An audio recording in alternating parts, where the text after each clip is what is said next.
नमस्कार दोस्तों। आज के इस लेक्चर में हम बात करेंगे प्री स्ट्रेस कंक्रीट के स्ट्रेस कॉन्सेप्ट के बारे में। स्ट्रेस कॉन्सेप्ट एक ऐसा टॉपिक है जहां से डायरेक्ट एग्जाम में 20 मार्क्स का क्वेश्चन पूछा जा सकता है।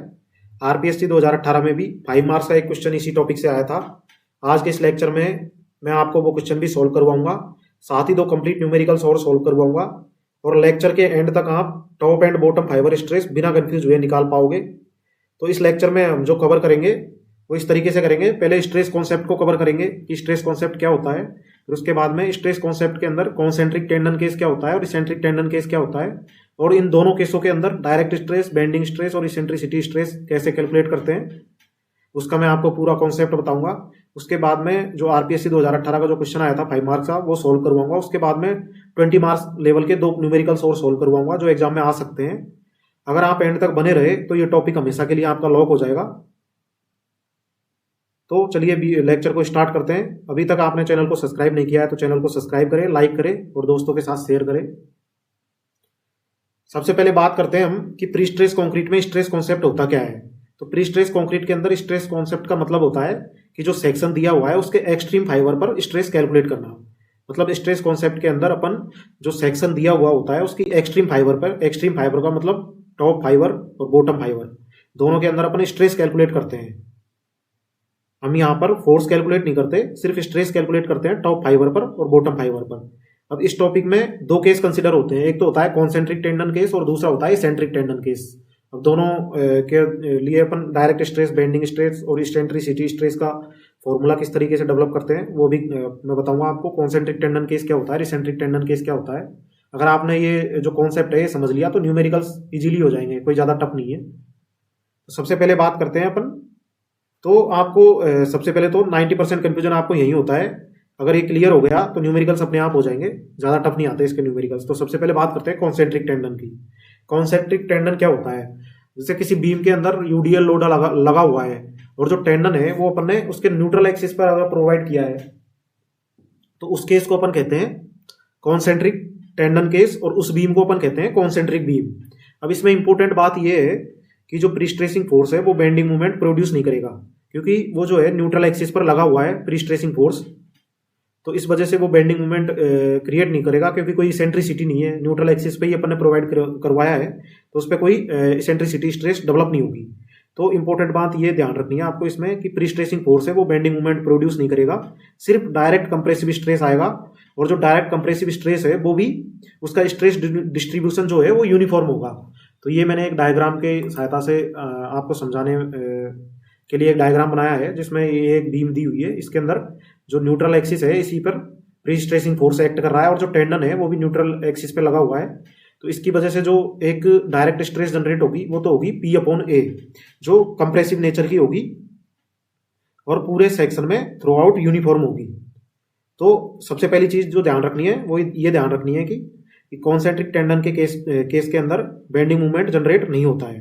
प्री स्ट्रेस फोर्स है वो बेंडिंग मूवमेंट जनरेट नहीं करता है इसेंट्रिसिटी की वजह से। इसेंट्रिसिटी की वजह से जो बेंडिंग मूवमेंट है वो कॉन्सेंट्रिक टेंडन केस में जनरेट नहीं होता है, ये चीज आपको ध्यान रखनी है।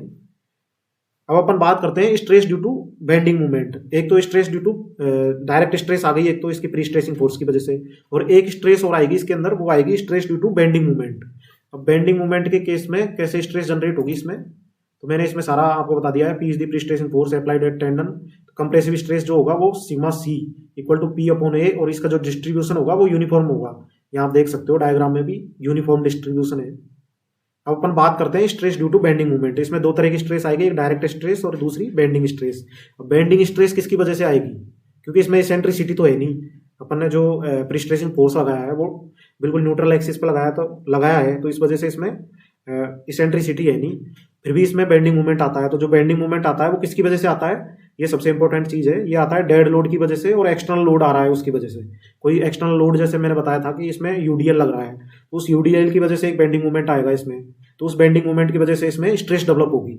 और दूसरा जो आ सकता है वो बीम की जो डेड लोड है, जो बीम का सेल्फ वेट है, एक तो उसकी वजह से, और एक जो एक्सटर्नल लोड है उसकी वजह से एक बेंडिंग मूवमेंट एक्ट करेगा, जिसको अपन बोलते हैं M.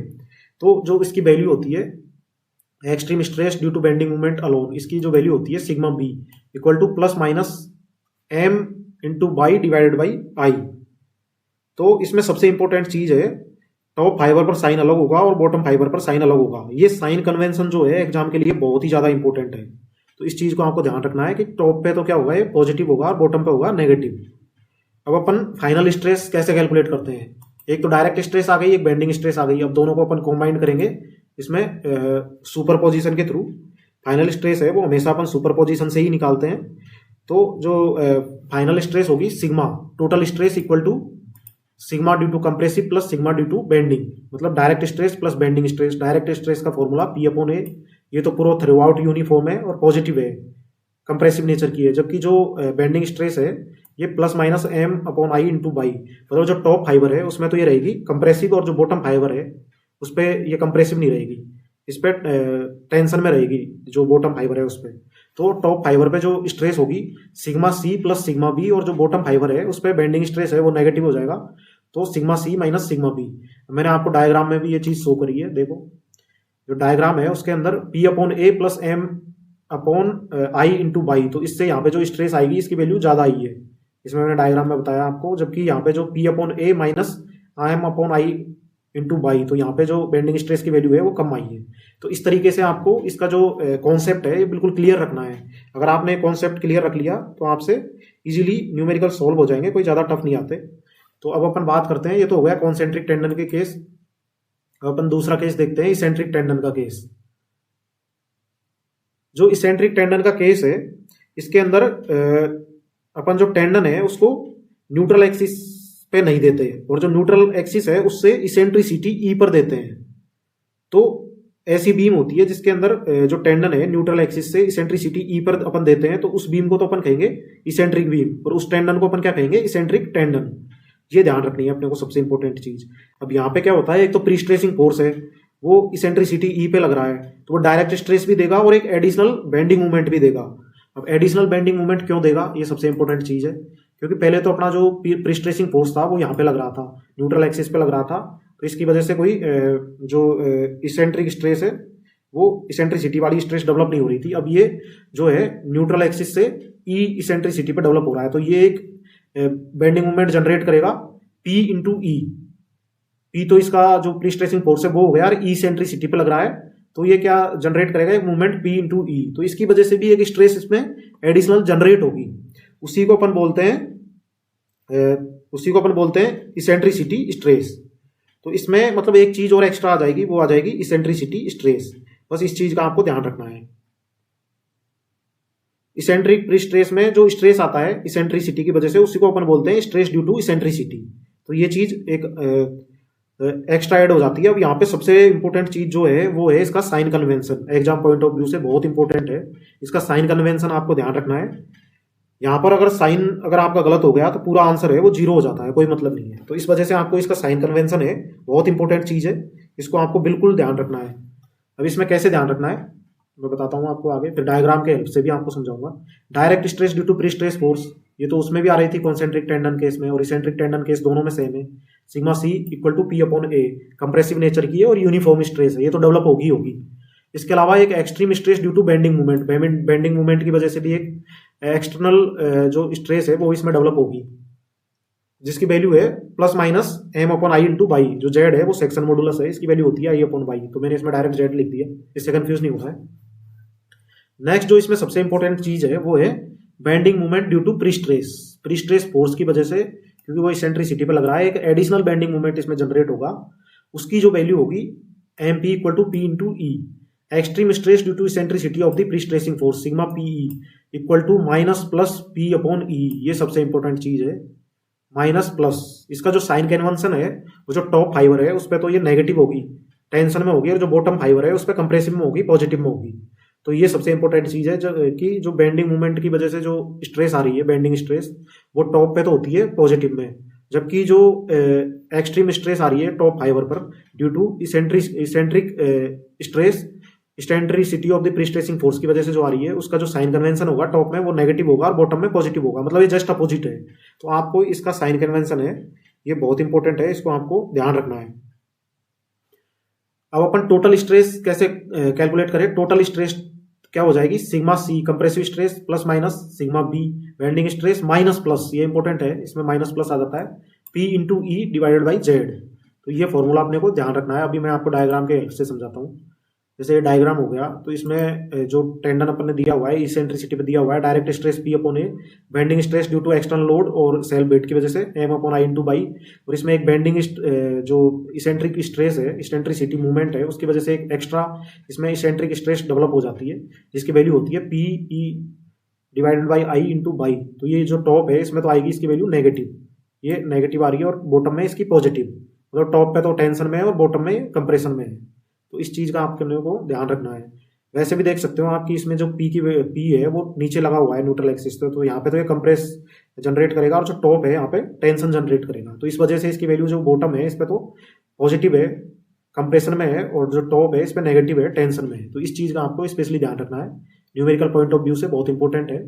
Total stress at any fibre बता दिया मैंने आपको, sigma equal to sigma C plus minus sigma B minus plus sigma P due to eccentricity, sigma equal to P upon A plus minus M Z minus plus, तो top fibre है उस पर तो क्या स्ट्रेस होगी P upon A plus M upon Z, और इसकी value आ जाएगी वो माइनस में आ जाएगी क्योंकि टेंशन में है। Stress at bottom fibre P upon A minus M upon Z plus P into E upon Z. तो ये फॉर्मूले आपको ध्यान रखने हैं। अब इनको सिर्फ रटने की जरूरत नहीं है, सिर्फ आपको कॉन्सेप्ट याद होना चाहिए कि इसका कॉन्सेप्ट क्या है, इसको रटना नहीं है अपने को, बस कॉन्सेप्ट है इसमें मैंने बता दिया आपको किस तरीके का कॉन्सेप्ट है, ये याद रखना है। न्यूमेरिकल्स बहुत ईजी है अगर आपने समझ लिया। अभी अपन न्यूमेरिकल्स करेंगे। देखो सबसे पहले ये न्यूमेरिकल्स करते हैं अपन। इस न्यूमेरिकल्स के अंदर क्या क्या दिया हुआ है, ई प्रेस्ट्रेस कॉन्क्रीट बीम जिसका सेक्शन दिया हुआ है अपने को 400 mm इंटू 600 mm का एक सेक्शन है उसका, प्रीस्ट्रेसिंग बीम का, has a span of 6 metre. इसका स्पान कितना है, 6 मीटर का स्पान है, और इस पे यूडीएल जो लगा हुआ है वो लगा हुआ है 16 किलोन्यूटन पर मीटर। सबसे इंपॉर्टेंट चीज है इसके अंदर जो सेल वेट है वो इंक्लूड है, क्योंकि अपन इसमें मैंने बताया था आपको जो बेंडिंग स्ट्रेस आती है वो किसकी वजह से आती है, एक तो सेल वेट की वजह से, एक एक्सटर्नल लोड की वजह से। अब इसमें जो यूडीएल है उसके अंदर ऑलरेडी इसका सेल वेट इंक्लूडेड है, तो अपने को अलग से उसकी वजह से बेंडिंग मूवमेंट कैलकुलेट करने की जरूरत नहीं है। जबकि मैं एक केस आपको ऐसा भी बताऊंगा जिसमें उसका सेल वेट लिया हुआ नहीं होगा, तो उसको अपन कैसे कंसिडर करते हैं वो भी आपका इसमें क्लियर हो जाएगा। अब इसमें अपने को लोकेशन दे रखी है, the prestressing tendons are located at lower 1/3 point. इसका मतलब है कि नीचे से 1/3 पॉइंट, तो नीचे से इसकी टोटल डेप्थ कितनी है 600 mm, तो नीचे से 1/3 कितना हो गया 200 mm, मतलब जो बॉटम है उससे 200 mm पे इस पे प्रीस्ट्रेसिंग टेंडन है वो प्रोवाइड किए गए हैं, and provide an effective prestress of 960 kilonewton. जो इफेक्टिव प्रीस्ट्रेस की जो वैल्यू दे रखी है फोर्स की, उसकी वैल्यू दे रखी है 960 किलोन्यूटन। अब इसमें फोर्स की वैल्यू डायरेक्ट दी हुई है, अगर फोर्स की वैल्यू नहीं दी हुई होती तो अपन क्या करते, सबसे पहले इसमें स्ट्रेस दी हुई होती है, अगर फोर्स की वैल्यू नहीं दी हुई होती तो फिर अपन इसमें बार दे दिए होते कि भाई इतने बार प्रोवाइड किए हुए हैं और इतने mm डाया के हैं, तो अपन उससे मल्टीप्लाई करके फिर इसमें फोर्स कैलकुलेट करते हैं। अब इसमें डायरेक्ट फोर्स दिया हुआ है तो नो प्रॉब्लम, अपन इसको डायरेक्ट सोल्व कर सकते हैं। और क्वेश्चन में पूछा है determine the extreme fibre stress in concrete at the mid span of the section. Mid span of the section पे अपने को extreme fibre stress find out करनी है। एक्सट्रीम फाइबर स्ट्रेस का मतलब कि टॉप पे कितनी होगी और बॉटम पे कितनी होगी, तो अपन इसको सॉल्व करते हैं। इसमें तीनों केस है, मतलब ये इसेंट्रिक टेंडन वाला केस है, आपको न्यूमेरिकल्स को देखते ही समझ जाना चाहिए कि इसमें जो टेंडन है वो बॉटम से 1/3 पॉइंट पे है, तो नीचे से 200 mm पे हो गए, और इसकी जबकि डेप्थ कितनी है 600 mm। अगर ये 300 mm पे होते डेप्थ पे नीचे से, ये मतलब न्यूट्रल एक्सिस पे होते तो ये कॉन्सेंट्रिक टेंडन वाला केस होता, उस केस में कंप्रेसिव स्ट्रेस और बेंडिंग स्ट्रेस आती है। लेकिन ये इसेंट्रिक टेंडन वाला केस है, तो इस केस में इसमें तीनों डेवलप होगी। कौन कौन सी, डायरेक्ट स्ट्रेस, बेंडिंग स्ट्रेस और इसेंट्रिक स्ट्रेस, तीनों डेवलप होगी। ये चीज आपको ध्यान रखनी है, क्वेश्चन को देखते ही समझ जाना चाहिए। सबसे पहले अपन लिखेंगे इसमें कि वैल्यू क्या क्या दी हुई है। विड्थ दी हुई है 400 mm, ओवरऑल डेप्थ दी हुई है 600 mm, length of span 6 metre, UDL दिया हुआ है 16 किलोन्यूटन पर मीटर, प्रीस्ट्रेसिंग फोर्स 960 किलोन्यूटन, और इसेंट्रिसिटी 100 mm। इसेंट्रिसिटी अब अपन ने इसमें निकाली है। अब कैसे निकाली है ये इंपॉर्टेंट चीज है, मैंने आपको बताया था लॉसेज वाला जो पिछला इसका लेक्चर करवाया था उसमें बताया था कि न्यूट्रल एक्सिस है। अब इसमें जो बीम की डेप्थ है कितनी है 600 mm, इसका न्यूट्रल एक्सिस कहाँ हो गया 300 mm पे, और जो अपना जो टेंडन प्रोवाइड करवाए गए हैं वो बॉटम से 1/3 मतलब 200 mm पे, तो इसका मतलब है कि नीचे से 200 mm है जो प्रोवाइड करे गए हैं, तो जो सेंटर है जो न्यूट्रल एक्सिस है वहां से कितना हुआ 300 माइनस 200, तो 300 में से 200 गए तो कितना बचा 100 mm। तो इस तरीके से आप इसेंट्रिसिटी कैलकुलेट करोगे एग्जाम में, इसका आपको कॉन्सेप्ट ध्यान रखना है। सेक्शन प्रॉपर्टीज फाइंड आउट कर लेते हैं। एरिया बी इंटू डी, ये काम आएंगे अभी आगे, तो इस वजह से अपन पहले ही फाइंड आउट करके रख लेते हैं। Area B into D equal to 2,40,000 mm²। उसके बाद में movement of inertia I BD³ upon 12, rectangular section के लिए BD³ अपॉन 12 होता है मूवमेंट ऑफ इनर्सिया। यहाँ से वैल्यू आ गई 7.2 × 10⁹ mm4 और Y equal to dy2 equal to 300 mm। ये सबसे इंपॉर्टेंट चीज़ है। अपन इसमें क्या है कि जो स्ट्रेस फाइंड आउट कर रहे हैं वो टॉप फाइबर पे और बॉटम फाइबर पर फाइंड आउट कर रहे हैं। जबकि जो अपन ने अभी लॉस वाला चैप्टर किया था, इससे पहले मैंने प्री स्ट्रेसिंग का आपको जब चैप्टर पढ़ाया था लॉस वाला, तो उसके अंदर मैंने क्या है जो बाई की वैल्यू है वो ई के बराबर रखी थी। क्यों रखी थी? क्योंकि अपन उसमें फाइंड आउट कर रहे थे, जो स्ट्रेस फाइंड आउट कर रहे थे at the level of the steel, जहाँ पे स्टील प्रोवाइड करा हुआ है उसी लेवल पे अपन फाइंड आउट कर रहे थे स्ट्रेस कि कंक्रीट के अंदर कितनी स्ट्रेस होगी। लेकिन इसमें ऐसा नहीं है, इसमें अपन टॉप फाइबर और बॉटम फाइबर दोनों पे कैलकुलेट कर रहे हैं। तो वहाँ पे तो इसेंट्रिसिटी आ जाती थी, क्योंकि अपन इसेंट्रिसिटी वहाँ पे टेंडन प्रोवाइड करवाए हुए हैं, वहाँ पे स्ट्रेस फाइंड आउट कर रहे थे। अब अपन टॉप फाइबर और बॉटम फाइबर पर कैलकुलेट कर रहे हैं, तो इसेंट्रिसिटी की वैल्यू जो आएगी वो बी के बराबर हो जाएगी, बाई के बराबर सॉरी। और बाई की वैल्यू क्या होगी? dy2, मतलब जो डेप्थ है उसकी आधी हो जाएगी। मतलब टॉप फाइबर है उसकी वैल्यू कितनी हो जाएगी न्यूट्रल एक्सिस से 300 mm, और बॉटम फाइबर की भी वैल्यू कितनी हो जाएगी 300 mm। तो ये कॉन्सेप्ट आपको ध्यान रखना है। अब अपन बेंडिंग मोमेंट फाइंड आउट करेंगे। सबसे पहले बेंडिंग मोमेंट होगा m equal to WL² divided by 8। अब इसमें जो अपने को UDL दिया हुआ है 16 किलोन्यूटन पर मीटर, इसके अंदर इसका सेल्फ वेट भी ऑलरेडी इंक्लूडेड है। तो इस वजह से अपन बेंडिंग मोमेंट निकालेंगे तो इसमें डायरेक्ट निकाल देंगे। अगर इसमें सेल्फ वेट इंक्लूड नहीं होता तो अपन बीम का सेल्फ वेट अलग से निकालते, फिर उसको लोड में ऐड करते, फिर उसके बाद में अपन मूवमेंट निकालते। ये चीज का आपको स्पेशली ध्यान रखना है। तो m equal to WL² divided by 8, तो सारी वैल्यू इसमें रख दोगे तो यहाँ से आ जाएगा 72 kilo newton into metre, 72 into 10⁶ newton पर mm, न्यूटन इंटू mm। अब स्ट्रेस फाइंड आउट करेंगे। अब स्ट्रेस इसमें 3 तरह की स्ट्रेस होगी, एक तो डायरेक्ट, एक बेंडिंग और एक ड्यू टू इसेंट्रिसिटी। सबसे पहले डायरेक्ट स्ट्रेस फाइंड आउट करेंगे। डायरेक्ट स्ट्रेस सिंपल है, मैंने बताया था आपको, कंप्रेसिव नेचर की होती है, यूनिफॉर्म होती है, P/A। पी की वैल्यू क्वेश्चन में दी हुई है 960 किलो न्यूटन, इसको न्यूटन में चेंज कर लिया, divided by area. Section properties में अपन ने एरिया फाइंड आउट कर लिया, तो यहाँ से 4 न्यूटन पर mm² आ जाएगी। उसके बाद में दूसरे नंबर पे अपन बेंडिंग स्ट्रेस फाइंड आउट करेंगे, m/i इंटू बाई। m जो है मूवमेंट अपन ने अभी कैलकुलेट किया 72 इंटू 10⁶, ये वैल्यू रख दी। बाई की वैल्यू dy2 मैंने बता दिया आपको कैसे कैलकुलेट करते हैं, divided by i, movement of inertia की रखी, तो यहाँ से 3 न्यूटन पर mm² वैल्यू आ गई। उसके बाद में इसेंट्रिक स्ट्रेस है उसको फाइंड आउट करेंगे due to eccentricity, sigma PE, इसकी वैल्यू होगी PE divided by i into Y. अब अपन उसमें फाइंड आउट कर रहे थे लॉस वाले चैप्टर में, तो यहाँ पे PE² डिवाइडेड बाई i था, तो यहाँ पे E की वैल्यू है वो बाई के बराबर हो गई, और बाई की वैल्यू क्या है dy2 के बराबर।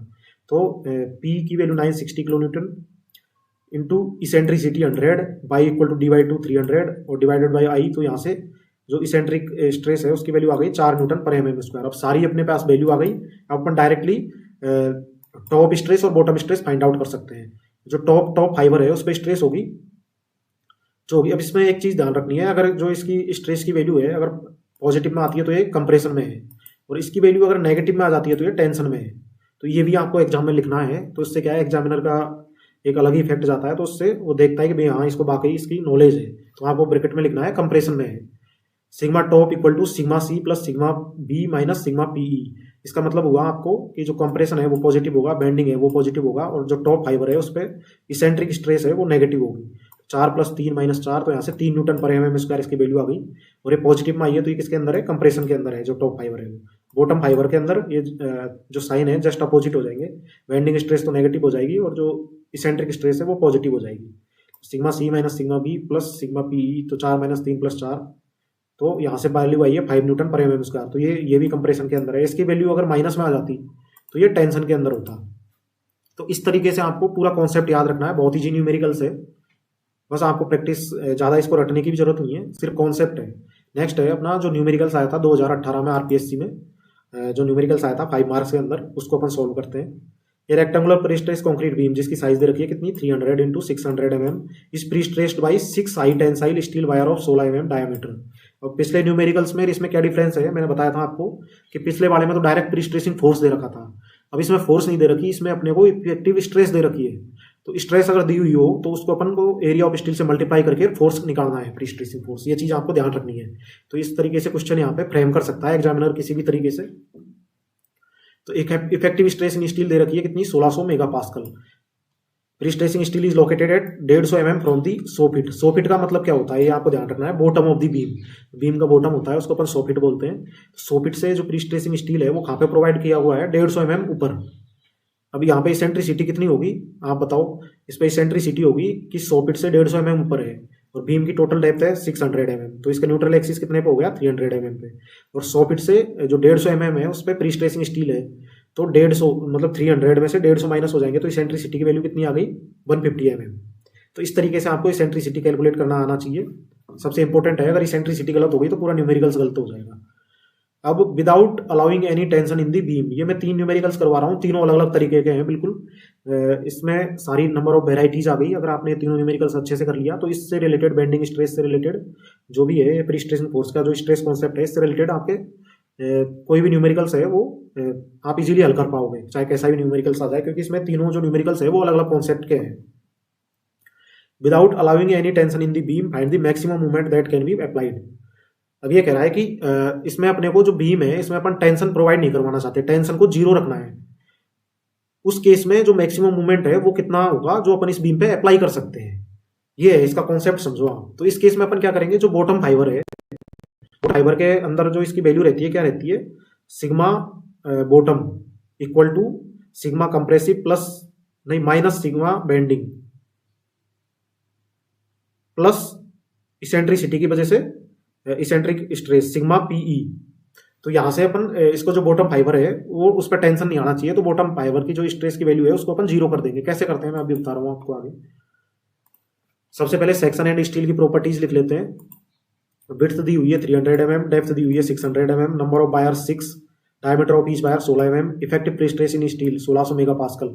सबसे पहले area of steel upon find out कर लेंगे, 1206.37। मैंने आपको बताया था कि अगर प्री स्ट्रेस की जो इफेक्टिव वैल्यू दी हुई हो मेगा पास्कल में, प्री स्ट्रेस की वैल्यू मेगा पास्कल में दी हुई है, तो अपने को इसको प्री स्ट्रेसिंग फोर्स में कन्वर्ट करना है। ये भी स्ट्रेस दी हुई है, इसको फोर्स में कन्वर्ट करना पड़ेगा, तो अपने को एरिया ऑफ स्टील से मल्टीप्लाई करना पड़ेगा, इसका आपको ध्यान रखना है। तो प्री स्ट्रेसिंग फोर्स की वैल्यू क्या हो जाएगी, prestressing stress into area of steel, तो यहाँ से वैल्यू आ गई 1929.22 किलो न्यूटन।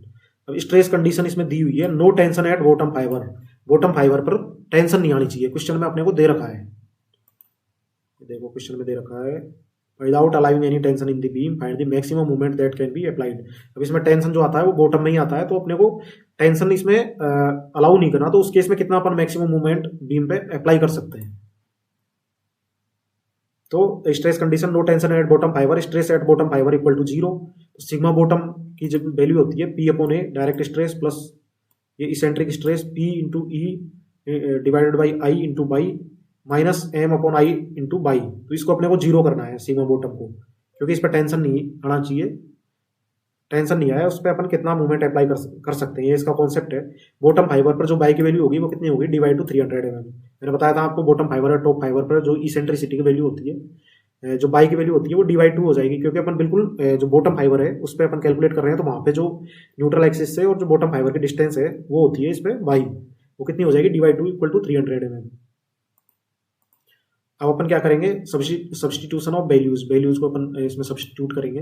एरिया अपन ने कैलकुलेट कर लिया 300 इंटू 600, ये आ गया। Movement of inertia I equal two rectangular section के लिए इसकी वैल्यू आ गई बी डी क्यू अपॉन 12, और इसेंट्रिसिटी की वैल्यू मैंने आपको बताई दी 150 mm आएगी। तो इसमें सारी वैल्यू पुटअप कर देंगे 1929.22 इंटू 10 की पावर क्यूब। कौन से फॉर्मूले में पुट करेंगे, इसमें P अपॉन ए, तो P की वैल्यू 1929.22 इंटू 10 की power 3 divided by area 300 into 600 plus P into E divided by I into by. इसका मतलब है कि इसका मतलब ये है कि अपन इसको जीरो करेंगे, तो यहाँ पे क्या हो जाएगा, P upon A plus P into E divided by I into Y equal to M upon I into Y. इसको जीरो करते ही ये इक्वल में चला जाएगा m, तो यहाँ से अपने को m की वैल्यू कैलकुलेट करनी है। इसमें सारी वैल्यू रख दी, यहाँ पे p की वैल्यू 1929.22 इंटू 10 की पावर 3 इंटू ई की वैल्यू 150 इंटू बाई की value 300 divided by I. Movement of inertia ये रहा, अपन ने लिखा है यहाँ पे पूरी वैल्यू यहाँ पे रख दी, equal to m into I, m into I divided m M divided by I into Y, तो एम इंटू बाई की वैल्यू 300 डिवाइडेड बाई आई, ये सारी वैल्यू रख दी। तो यहाँ पे अपन इसको जब सॉल्व करेंगे तो यहाँ से मैक्सिमम बेंडिंग मोमेंट की वैल्यू आ जाएगी 482.4 किलोन्यूटन इंटू मीटर। तो ये जो दूसरी नंबर ऑफ वेराइटीज है क्वेश्चन की, इस तरीके से आ सकता है कि भाई अपन बॉटम, क्योंकि अपन इस पे विदाउट इस बीम पे कोई टेंशन नहीं आए, उस केस में अपन इसमें कितना मैक्सिमम बेंडिंग मोमेंट इस पे अप्लाई कर सकते हैं। इस तरीके से एक क्वेश्चन आ सकता है। अच्छा क्वेश्चन है, कॉन्सेप्चुअल क्वेश्चन है। नेक्स्ट जो क्वेश्चन करेंगे ये आईएएस प्रीवियस ईयर का क्वेश्चन है। A prestress concrete beam of size, इसमें भी साइज दी हुई है 150 mm into 300 mm, carries a live load of 5 kilonewton पर metre over a simple span of 8 metre. Span दे रखा है 8 मीटर का और लाइव लोड लग रहा है इसमें 5 किलोन्यूटन पर metre. It has a parabolic cable having an eccentricity of 75 mm, eccentricity की वैल्यू दी हुई है इसमें 75 mm at mid span and 0 at the ends. Parabolic cable जो होती है वो सेंटर में मैक्सिमम इसेंट्रिसिटी पे रहती है और जो एंड्स है उस पर 0 रहती है हमेशा। Determine the forces of pre stress if the net resultant stress at bottom fibre eight mid span is 0। इसमें ऑलरेडी वही कंडीशन दी हुई है कि आप इसमें प्री स्ट्रेसिंग फोर्स की वैल्यू कैलकुलेट करो कब, जब net resultant stress at the bottom fibre eight mid span is 0। जो बॉटम फाइबर है उस पर अपने को 0 रख के वहां से पी की वैल्यू कैलकुलेट करनी है। पिछले वाले क्वेश्चन में अपन ने मूवमेंट की वैल्यू कैलकुलेट करी थी, टेंशन नहीं आया बॉटम फाइबर पे, उस केस के अंदर अपन ने मूवमेंट की वैल्यू फाइंड आउट करी थी। अब इसमें अपने को जो फोर्स है उसकी प्री स्ट्रेसिंग फोर्स की वैल्यू कैलकुलेट करनी है। Consider self weight live load and prestress force. अब इसमें क्वेश्चन में दे रखा है कि सेल बेट भी अपने को कंसिडर करना है, लाइव लोड भी कंसिडर करना है और प्री स्ट्रेस फोर्स भी कंसिडर करना है। पिछले वाले क्वेश्चन में जो लाइव लोड था उसमें ऑलरेडी इसका सेल बेट इंक्लूडेड था, मैंने आपको बताया था। अभी इसमें जो पहले नंबर का क्वेश्चन था उसमें तो सबसे पहले अपन इसमें bending moment due to live load की वजह से जो बेंडिंग स्ट्रेस आती है वो किसकी वजह से आती है, self weight of the beam की वजह से आती है और ड्यू टू लाइव लोड की वजह से आती है। मैंने बताया था आपको जब बताया था कॉन्सेंट्रिक टेंडन का केस। तो इसमें सबसे पहले अपन लाइव लोड की वजह से कितना बेंडिंग मोमेंट आएगा वो अपन कैलकुलेट कर लेते हैं। लाइव लोड की वैल्यू 8 किलोन्यूटन इंटू मीटर दे रखी है, तो किलोन्यूटन पर मीटर दे रखी है, तो यहाँ से अपन वैल्यू कैलकुलेट करेंगे 40 kilonewton into metre. Self weight of the beam, self weight of the beam का कितना होगा, width into depth into 25 kilonewton पर मीटर क्यूब, इसका जो आरसीसी है उसका यूनिट वेट होता है। तो इससे मल्टीप्लाई कर देंगे तो 1.125 किलोन्यूटन इंटू मीटर इसकी वैल्यू आ गई। Bending moment due to dead load की वजह से बेंडिंग मोमेंट कितना आ जाएगा, WDL² डिवाइडेड बाई 8, तो यहाँ से 9 किलोन्यूटन इंटू मीटर। तो डेड लोड की वजह से तो 9 किलोन्यूटन है और जो लाइव लोड है उसकी वजह से 40 किलोन्यूटन पर मीटर है। Stress condition at mid span, let P naught be the effective prestressing force. अपन ने मान लिया कि इसमें जो पी नोट है वो इफेक्टिव प्री स्ट्रेसिंग फोर्स है। At mid span stress at bottom fibre equal to 0, जो बॉटम फाइबर है उस पर स्ट्रेस 0 रखनी है अपने को, तो वहां से अपने को इसकी फाइंड आउट करनी है प्री स्ट्रेसिंग फोर्स की value. Assuming compressive stress as positive, हमेशा अपन एज्यूम करते हैं कि कंप्रेसिव स्ट्रेस है वो पॉजिटिव होता है और कंप्रेसिव नेचर का रहता है और यूनिफॉर्म रहता है। तो स्ट्रेस एट बॉटम फाइबर पर जो स्ट्रेस रहेगी सिग्मा बॉटम पे क्या रहेगी, इसेंट्रिक केस के अंदर मैंने आपको बताया था direct force P naught upon A, P रख दो या पी नोट रख दो, इसमें मैंने पी नोट मान लिया, P naught upon A plus एक इसेंट्रिक स्ट्रेस है वो रहेगी positive, plus P naught into E divided by I into Y. तो यहाँ पे मैंने जेड रख दिया डायरेक्ट, आप जेड भी रख सकते हो। जेड क्या होता है, सेक्शन मॉडुलस होता है जो रहता है I upon Y, minus M upon I into Y, Z की वैल्यू रहती है आई अपॉन बाई। अब यहाँ पे मैंने एम क्या है, एम जो रहता है वो total M dead load plus M live load. मैंने इसमें आपको बताया था कि जो बेंडिंग स्ट्रेस होती है वो किसकी वजह से होती है, एक्सटर्नल लोडिंग की वजह से होती है और सेल बेट की वजह से होती है। तो अपन ने इसमें एक्सटर्नल लोड की वजह से भी पहले बेंडिंग मोमेंट फाइंड आउट कर लिया। एक्सटर्नल लोड कौन सा लग रहा है, इसमें लाइव लोड लग रहा है 8 किलोन्यूटन पर मीटर का, तो 8 किलोन्यूटन पर मीटर के हिसाब से, तो इसकी वजह से अपन ने पहले बेंडिंग मोमेंट फाइंड आउट कर लिया। फिर दूसरे केस में अपन ने डेड लोड सेल वेट की वजह से फाइंड आउट कर लिया। तो अपन इन दोनों को जोड़ के 40 + 9 49, मतलब दोनों को कंसिडर करके ही अपन इसमें बेंडिंग स्ट्रेस जो आता है वो एक तो लाइव लोड की वजह से आता है और एक सेल वेट की वजह से आता है जो उसके ऊपर लोडिंग अप्लाई है उसकी वजह से। तो इस वजह से अपन ने यहाँ पे एम की जो वैल्यू है, जबकि जो पिछला वाला जो फर्स्ट क्वेश्चन था उसमें लिख रखा था कि उसमें यूडीएल की वैल्यू दी हुई थी, उसमें ऑलरेडी इंक्लूडेड था उसका सेल वेट, जबकि इसमें इंक्लूडेड नहीं है। और क्वेश्चन में अपने को लिख के दिया है इसने, देखो कंसिडर सेल वेट भी अपने को कंसिडर करना है। तो इस चीज का आपको विशेष ध्यान रखना है, क्योंकि ये चीज गलत होगी तो आपका पूरा न्यूमेरिकल्स गलत हो जाएगा। P naught upon A plus P naught into E divided by Z minus M D plus M L, मतलब डेड लोड और live load divided by Z equal to 0। यहाँ पे 0 पुट कर देंगे तो यहाँ पे पी नोट अपने को फाइंड आउट करना है, इसको किलो न्यूटन में अपने को फाइंड आउट करना है। तो 10⁻³ से यहाँ से गुणा कर दिया, divided by area area question में मैं बता देता हूँ आपको, दिया हुआ है सेक्शन 150 इंटू 300, तो 150 इंटू 300 आप करोगे तो यहाँ से आ जाएगा 45,000 प्लस पी नॉट इंटू 10⁻3, क्योंकि अपने किलो न्यूटन में फाइंड आउट करना है, इंटू ई।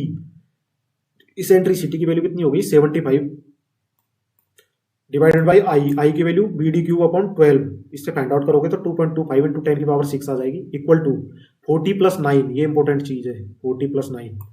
इसमें अपने को सेल वेट और एक्सटर्नल लोडिंग दोनों कंसीडर करने हैं, इसकी वजह से आपसे गलतियां हो सकती है एग्जाम में, तो इसका आपको विशेष ध्यान रखना है।